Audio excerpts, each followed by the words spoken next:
Yeah, here we go now, baby. We are right back into the action for another day of the week. Welcome to the Monday edition.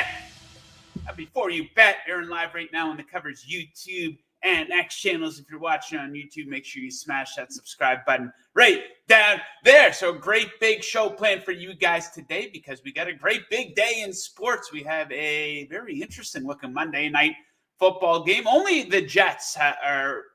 What losing team in the history of sports brings as much drama and storylines into a game like the New York Jets? They host the Buffalo Bills tonight, tight spread. And that one, we have, I believe, 4 total bets for that game. Then we have 2 Major League Baseball playoff games, Dodgers, Mets, and the Yankees and Guardians get the ALCS underway tonight in New York City. So that will be the start of the show. Second half of the show, Brad Powers will be here to recap a lot of what we saw out of college football over the weekend. It was a big weekend that really lived up to the hype, and he has a couple of best bets to give out for the week ahead here as well. If you guys want to participate in the show, it is very easy to do so. Hit up that live chat on YouTube, on X. A couple guys in there already. Mark S. says, drop some knowledge on us, Joey.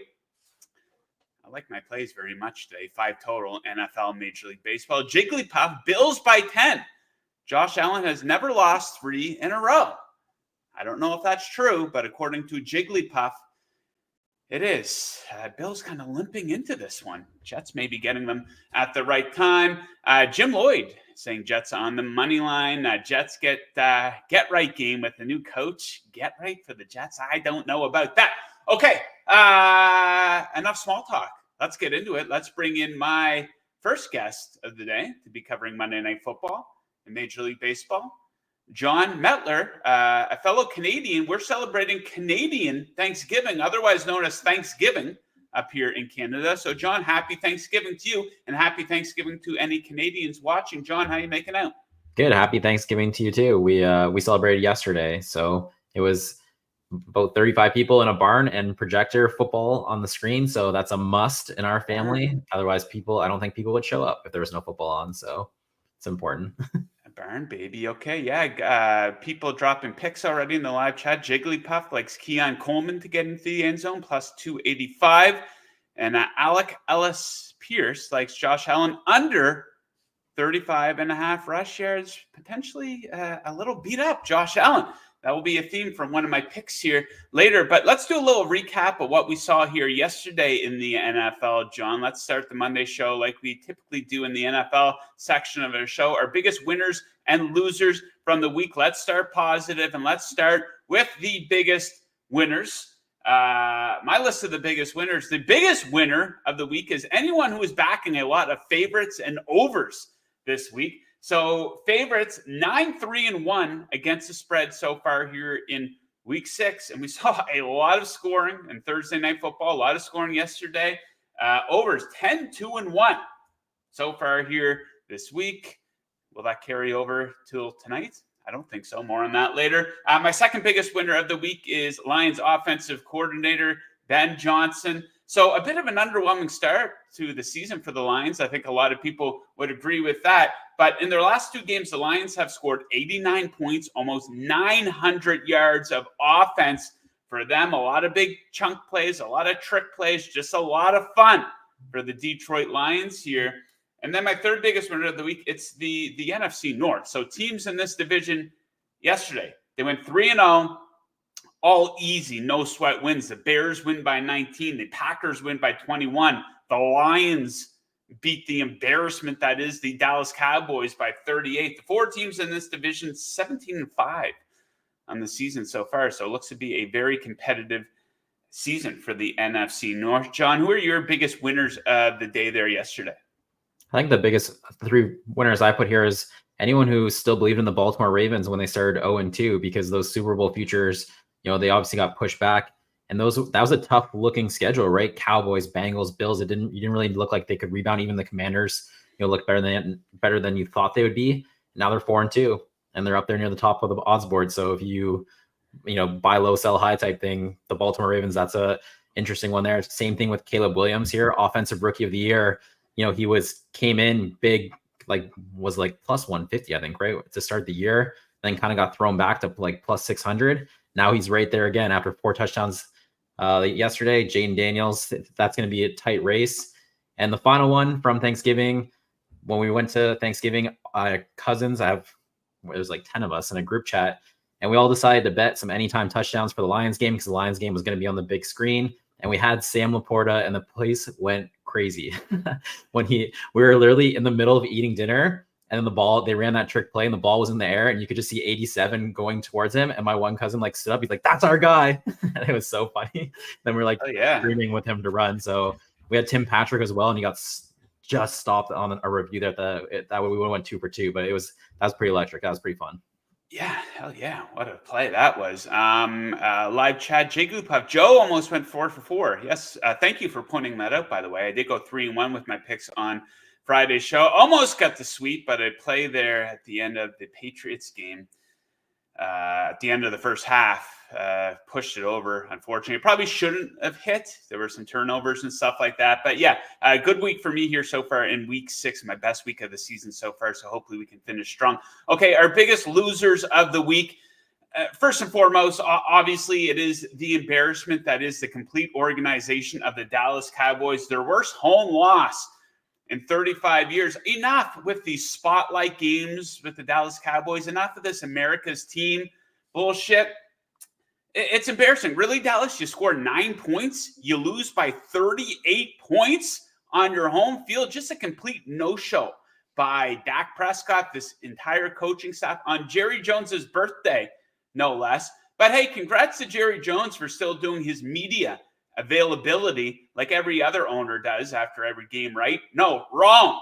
Jerry, this is not about you. Get away from the cameras. Get away from the microphones. You are the reason that this team cannot bring on a serious head coach. You bring on a puppet, and as a result, you get these results where the team absolutely shrinks in big spots. And yesterday was a big spot versus a good team in the conference. The Dallas Cowboys are not a good team. Any championship window they had is now officially shut. So check them out. You guys might have heard about this, but their last 4 games at home where they've gotten completely destroyed. Halftime deficits. Go back to the playoff game versus the Packers last season. They were down by 20 at half at home. Earlier in the season, they were down by 19 at half versus the Saints, by 15 versus Baltimore, by 21 at half versus the Lions. Yesterday, a complete and total joke. People, you got to fire Mike McCarthy. They're not going to fire Mike McCarthy. Are you out of your mind? You saw how long they held on to Jason Garrett for? Mike McCarthy, he has the best job security in the NFL. He's not getting fired. My second biggest loser, and this guy is a complete and total loser, Nick Sirianni. Hey, bud, congrats on barely beating the disgrace that is the Cleveland Browns on your home field, coming off a bye as the biggest favorite of the week here in the NFL. And what a jackass this guy is. At the end of the game, he gets into it with the home fans. We all know the fans in Philly are absolutely nuts. Hey, Nick, you know the cameras are always rolling, right, dude? And he gets caught jawing with some of the fans. And then what he does to deflect from that and change the tone of the press conference afterwards, what does he do? He shows up with his cute little kids on his lap. Totally changes the tone. As a result, he doesn't have to answer to what happened at the end of the game with the fans. So that was a coward move by Nick Sirianni. He might be on borrowed time here. He is on a fast track to get him fired for the Philadelphia Eagles. Talk about falling upwards. This is what the situation is for Sirianni. That win over the Saints a couple of weeks ago, too. That was a joke. And my third biggest loser of the week, football fans in London. So imagine you're an NFL fan in London and you're force-fed Jaguars games every single season. The Jaguars come to town twice a year. You got to be thinking, what did we do as football fans in London to get attached specifically to the Jaguars? And we see the Jaguars, they get obliterated yesterday. And what is the reward for London's fans for needing to sit through that? Oh, yeah, the New England Patriots are coming to town to take on the Jaguars next week. And speaking of the Patriots, settle down a little bit here about Drake May. We're not that far removed from you guys thinking Mac Jones was the second coming of Tom Brady. How did that work out? Mac Jones or Drake May, he made a nice throw. That was a nice touchdown pass that he made. That's something we see every Friday in a high school game. The wide receiver was wide open. Nice pass. He dropped it in there, 40-yarder, but pump the brakes a little bit. Johnny, your biggest losers of the week in the NFL. Yeah, my biggest loser, number one, Jigglypuff, I got you. Detroit Lions. I think that's the biggest loser, is not because they're 4-1. They are the team. They're a really good team. But if you have futures on the Detroit Lions right now, Aiden Hutchinson breaking his leg out for the season, that's a huge, huge loss. I mean, you can go through the regular season and you can win games and stuff, but when it comes down to like an actual like Super Bowl bet and you need your best players on the field, that's a huge loss. You kind of wonder. We've heard of like kind of some rumors around here that Max Crosby might be a target of them. I don't know if now they would go push all in for draft picks and stuff because of that injury. Kind of something to keep an eye on. My second loser, New Orleans Saints. You go back like week 1, week 2, right? If you were watching the New Orleans Saints, they jump out 2-0, blow out huge wins and stuff. And people kind of jumped in on their futures and were excited to like back them and like maybe they can win the NFC South, and they've completely fallen off since then. Tampa Bay Buccaneers destroyed them yesterday. And my last one for my biggest losers of week 6, rookie wide receivers. We saw Malik Neighbors still not playing with a concussion. Now Marvin Harrison Jr. is out with a concussion as well. He missed a game. So if you're kind of on that train of, the first 2 weeks, the quarterbacks weren't really doing what you expected. They weren't throwing touchdowns. If you jumped in, I'm going to go with the wide receivers. That's week 6 is kind of a tough one now for that market. If you decide to even back one or both wide receivers there, they both missed some games here, and that really hurts their stats, right? Yeah, the Lions might be in trouble. The offense is absolutely buzzing. I think they're a candidate for the best offense in the league. Once again, you have to put them in there with the Ravens probably, but their defense already is not good. Now they lose their best defensive player for the season. Maybe it's something they can rally around a little bit, but motivation can really only get you so far. So yeah, it'll be interesting to see them the rest of the way. Probably a lot of overs in their future would be my prediction. Okay, so kind of a big game tonight in New York. Each team kind of limping into this one for different reasons. The Bills coming off of 2 straight losses, beat up a little bit. Josh Allen. I lean the Bills here on the spread, the money line. It's a 1-point spread, but I'm a little bit scared. I don't think Josh Allen's at 100%. We know Cook's injured a little bit. And I could see it being one of these situations where, we're halfway through the third quarter and Troy Aikman's, Josh Allen just doesn't look right tonight. So I expect the Bills to win. People talk about the new team or the new coach bump for the Jets. Motivation can only take you so far. I don't think that team is very talented. Everyone, they're so talented. The Jets, are they really? I don't think they are.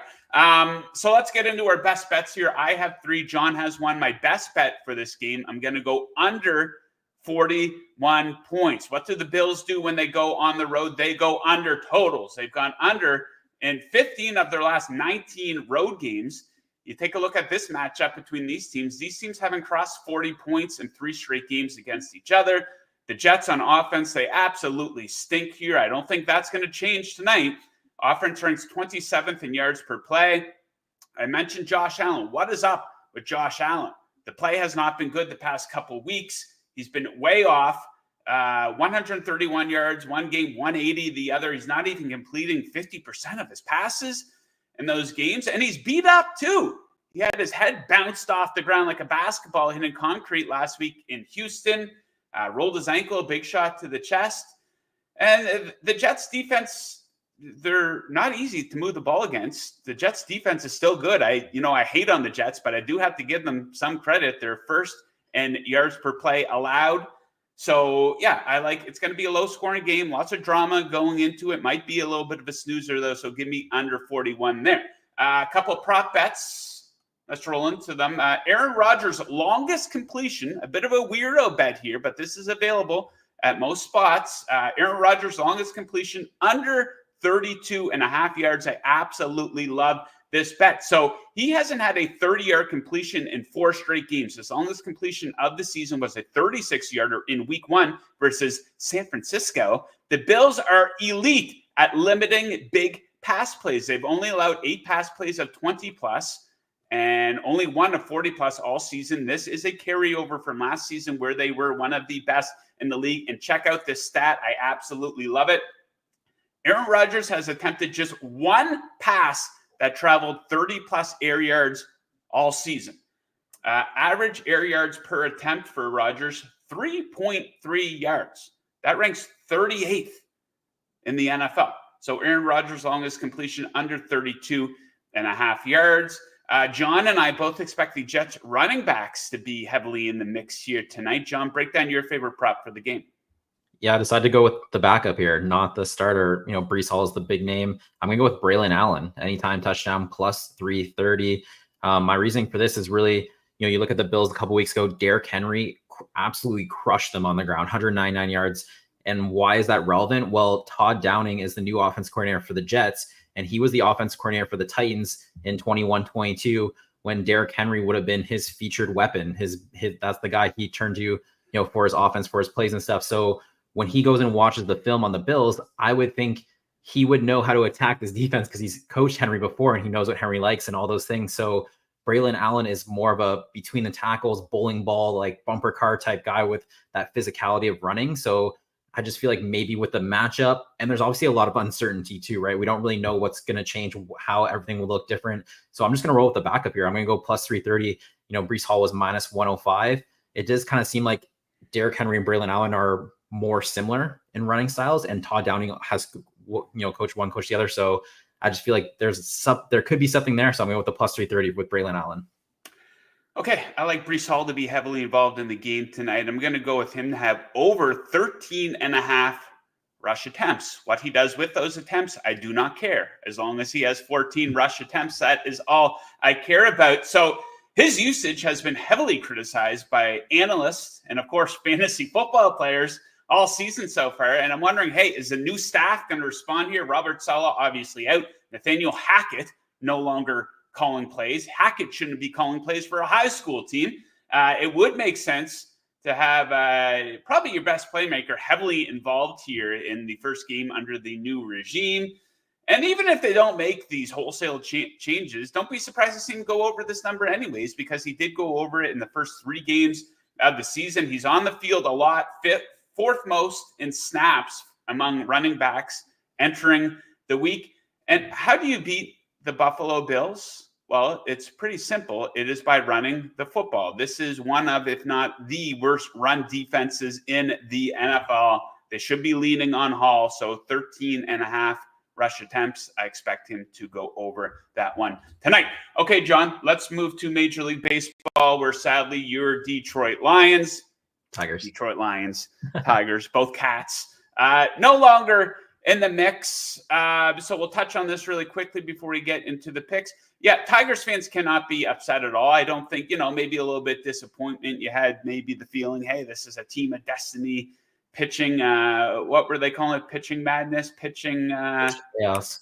Pitching chaos. Yeah, they had that whole fun thing going for them. But that's a team ahead of schedule, man. I think the future is bright. I think they're going to spend some money here in the offseason. So as a fan of the Tigers, how do you feel about what we saw from them over the course of the season here and into the playoffs? It's pretty exciting to see all the kids come up, and you weren't expecting. I was at a game beginning of August with my dad, and he was like, "Are they gonna? Do they have a chance of making the playoffs at all?" And I said, "No." I was like, "They're gonna, they sold at the deadline. They're gonna bring up all their prospects, and they just started winning." My only fear is that they don't spend some money because they think they can get away with this style that they played at the end of the year there that got them hot. Yeah. That was magical. Don't settle into that. The one thing I do like is my fear with a rebuilding team, especially when you're a fan of a team, is they get stuck in this, like they don't ever feel that playoff atmosphere. They don't ever, get to see it and stuff. I'm really happy that group, like it's been 10 years, like Comerica Park was sold out, 45,000 people, absolutely electric. And I think that does something for an organization. It really pushes the players to like, hey, we want to get back to that. So I hate rebuilds personally. I think you can get stuck in them for a very long time. So I was pretty happy to see like them get that taste of the playoffs, because I think it will, just push them to be even better next year.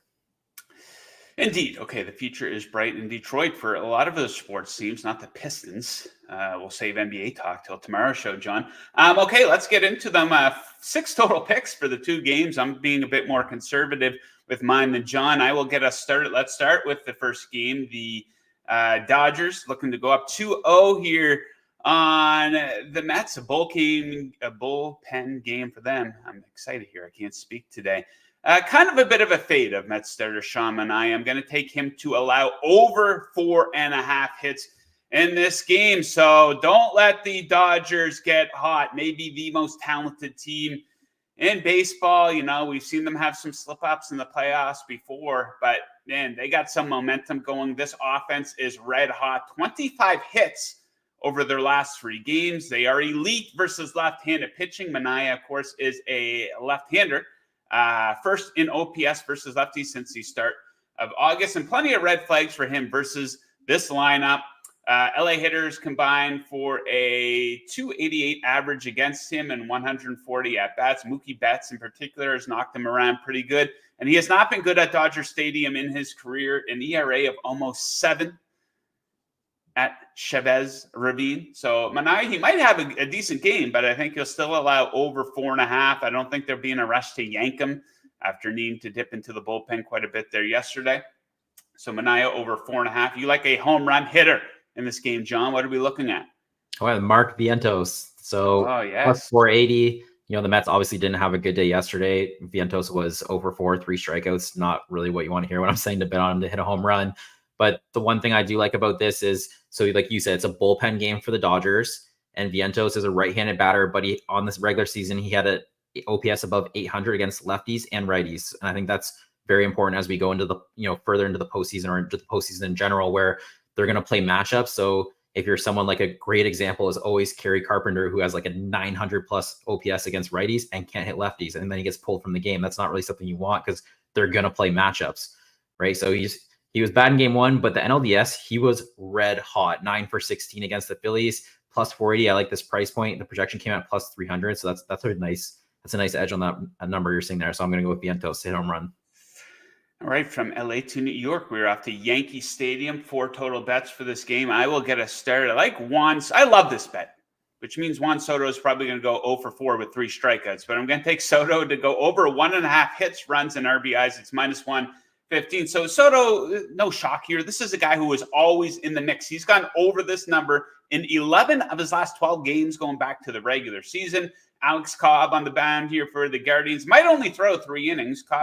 Soto might only see him twice, but he has owned him. 7 for 11 lifetime against him. Cobb struggled in the ALDS. He allowed 4 base runners, 2 earned runs in 3 innings of work. And Soto is a guy who was built for the big stage, still just 25 years old. Can you imagine the money this guy's going to make here in free agency? A lot of playoff experience. He has gone over this number in 15 of his last 19 playoff games. He is always in the mix. Soto over 1.5 hits, runs, RBIs. John, let's rip through these ones. You like 3 home run hitters. You like Soto to go yard. You like Judge to go yard. And you like Noel to go yard. Break these down for us. Yeah, I didn't wake up, especially in the postseason, thinking to bet 3 home run props from the same game. But the big factor here in all 3 of these is the wind is blowing out 18 miles per hour to right field in Yankee Stadium. And I mean, Yankee Stadium's a short porch to begin with. So that obviously really catches your attention when you're going through these odds. And I'll just speak kind of both Juan Soto and Aaron Judge both at the same time here. Neither one's hit a home run in the postseason. So their price is kind of, gets a little bit longer. And now you're seeing Alex Cobb, you're seeing projections that are telling you we should bet this. Like if this is judged in the regular season, this could be plus 220, and we don't really want that. But because he's been ice cold in the postseason, it's plus 340. So plus 340, I'm going to hit the button on Judge. Like you said with Soto, plus 400. I think that's a great price point as well, especially against Cobb. He's owned Cobb, and Cobb has struggled against left-handed batters in his career. And again, short porch, lots of win. Last one, Jean-Kenzie Noel, Big Christmas, arguably one of the best nicknames in all of baseball. This guy's a right-handed batter who absolutely crushes left-handed pitching. 7 home runs in the regular season and only 57 at-bats. That's really, really good.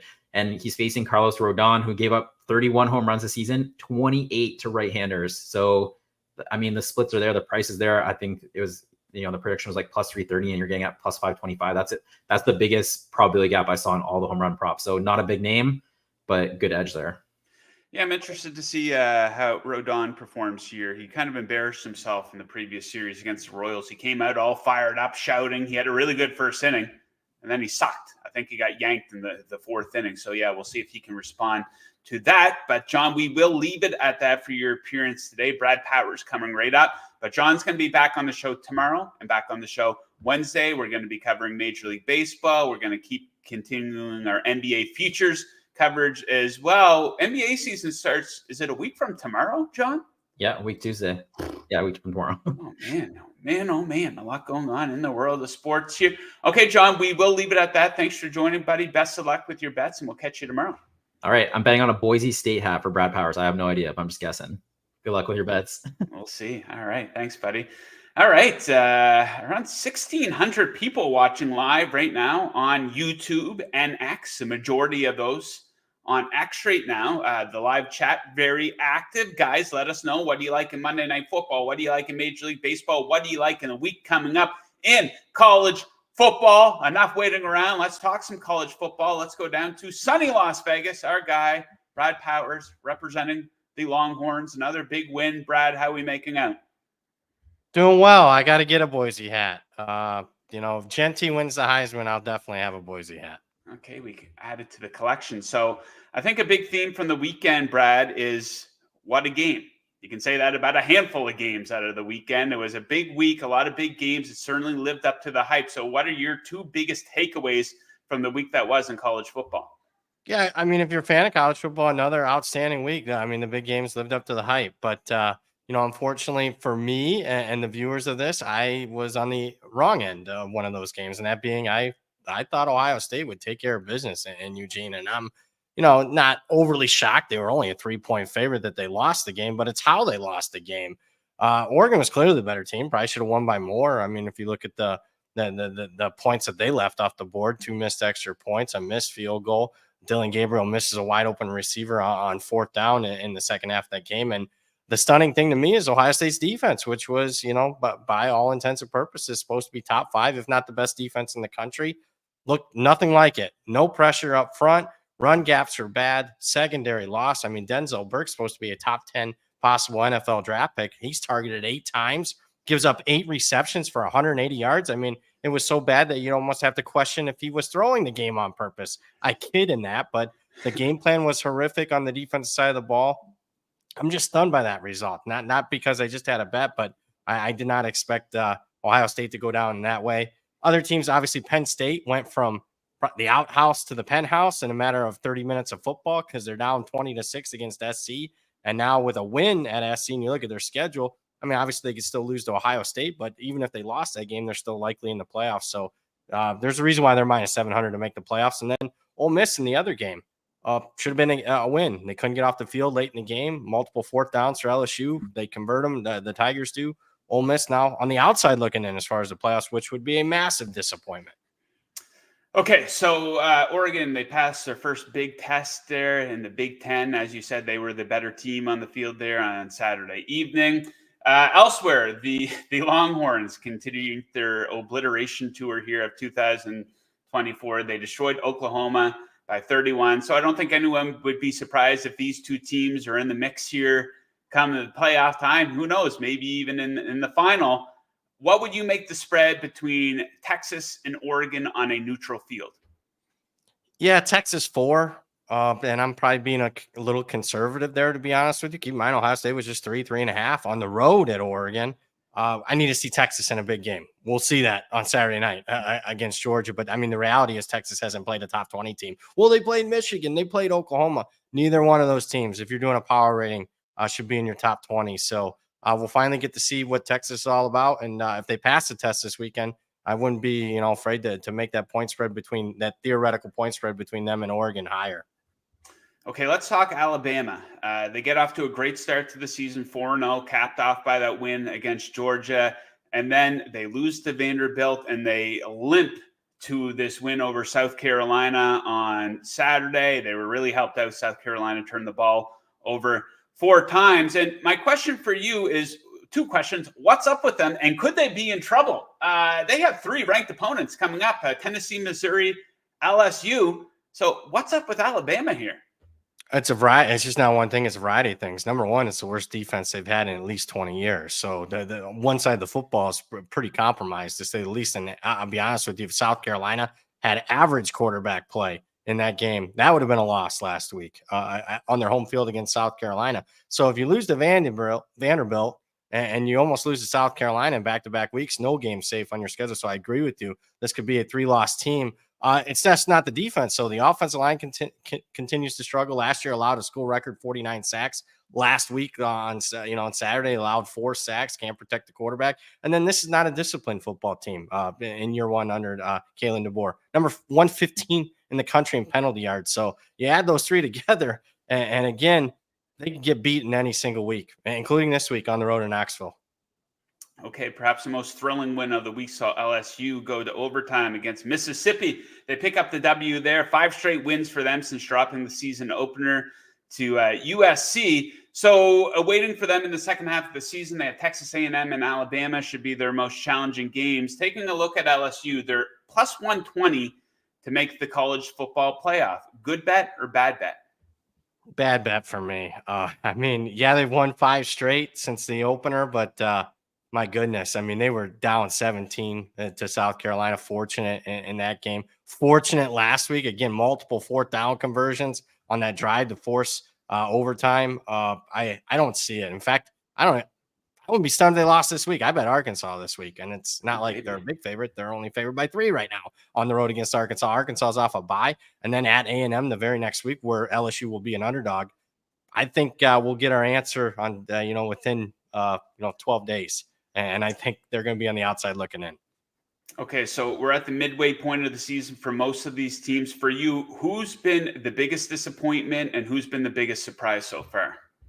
I mean, there's so many compared to, past years that I can't narrow it down to just one on each. But obviously, Florida State's been the biggest downgrade. I mean, 17 points in my power rings from preseason ACC favorite to not making a bowl game. You could say the same about NC State, who was also one of the favorites in that preseason favorites in the ACC. The Wolfpack probably aren't going to make a bowl game. And then Oklahoma State, one of the favorites in the Big 12 this year. The Cowboys probably won't make a bowl game. So those are the 3 biggest disappointments. As far as the biggest surprises, start with the service academies, Army, Navy. I mean, we're talking, win totals of 5.5 to start the season. And now we're talking playoffs with those 2 teams. Speaking of that, a team with a win total of 5.5, Indiana is also thinking playoffs, and they're favored by a touchdown against a 1-loss Nebraska team this week. Indiana's going to be favored in every game but 1 down the stretch, that being at Ohio State. And obviously you got to mention Vanderbilt, not 1, not 2, but 3 outright upsets as a almost 2 touchdown underdog. And obviously the Alabama game was a big one. That Vanderbilt's a team with a win total early. If you would have bet their win total at the start of summer, it was 2.5. Now they're thinking bowl game. 2.5? Yeah. Wow. Okay, let's go Vandy. Okay, let's get into best bets here. We have a duo of underdogs. Let's start with Auburn, plus 5.5, taking on Missouri. Why do you like Auburn to cover this number?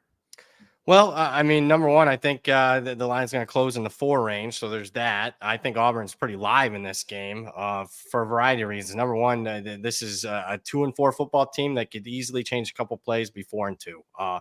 You look at them statistically, they're more than 1 yard per play better as far as their yards per play margin, better than Missouri.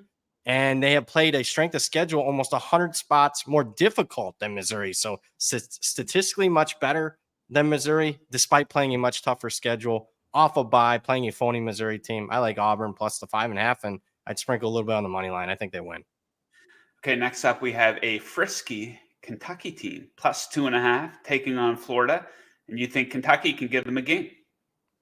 I do. And this is another one where I think the underdog wins outright here for a variety of reasons. Number one, Graham Mertz, the quarterback for Florida, is not going to play. He's out. Now, people are going to say, well, DJ Lagway's got plenty of experience, and DJ Lagway's a 5-star, and he's more talented. But I don't think people appreciate Graham Mertz enough. And you can see it in the Tennessee game. I know Lagway had a big-time throw to force overtime, but that Florida offense was moving the football until Lagway got in there on a consistent basis. So Mertz is a bigger loss than at least what the market's anticipating. And another loss for Florida, starting running back, Montrell Johnson, who's probably their best offensive player, might not play either. So you add those 2 together against a really good Kentucky defense. I like Kentucky outright. Okay, there you have it. Best bet recap: Auburn plus 5.5, Kentucky plus 2.5. Okay, Brad, we will leave it at that, but you're going to be right back with us on Friday's show. Probably a few more best bets. We have a bunch of big games coming up again this week here. Another sexy looking slate here in college football. So until then, best of luck with all your handicapping.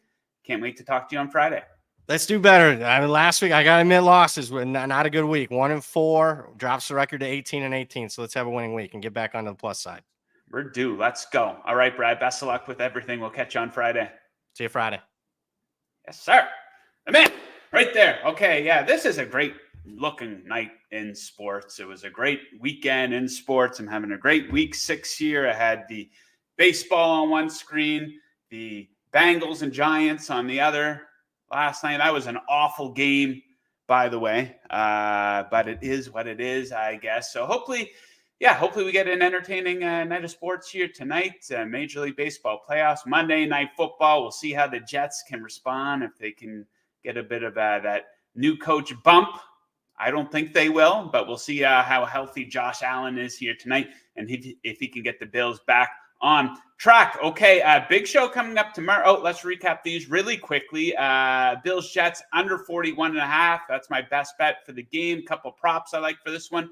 Aaron Rodgers, longest completion under 32.5. Breece Hall over 13.5 rush attempts. Jon Metler with Braylon Allen anytime touchdown plus 330. My best bets for Major League Baseball: Sean Manaea over 4.5 hits allowed. Juan Soto over 1.5 hits, runs, and RBIs.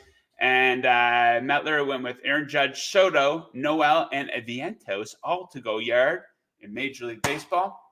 Hopefully we get plenty of offense there for him, and a couple of boys can hit some home runs. Some big money Mets bets there for John. Big money Mets. Good season by the Mets. That's another team that can't be disappointed in how their season played out. It was supposed to be a reset year for them. They're going to spend a lot of money here in the offseason. Corbin Burns, maybe they sneak in there in the Yankees and steal Juan Soto, only 25 years old. Unbelievable. Okay, so big show tomorrow. Professional sports bettor Hitman will be here. Going to look to get ahead of some of these lines here in Week 7 NFL action. Jon Metler will be with me to cover Major League Baseball and NBA futures. NBA season is only about a week away, and we're covering everything that there is to cover in the world of sports betting here at Cover. So make sure you are subscribed to the Covers YouTube channel on YouTube. The button is right down there. It makes our content much easier to find. Thanks to all the guys in the live chat. Very lively live chat today here on YouTube and X. So thank you guys for tuning in. Thank you to my guests for joining. Thank you to producer Mick for producing. Thank you to BetMGM for sponsoring the show. Best of luck with your bets tonight, everybody. We will catch you again tomorrow. Woo!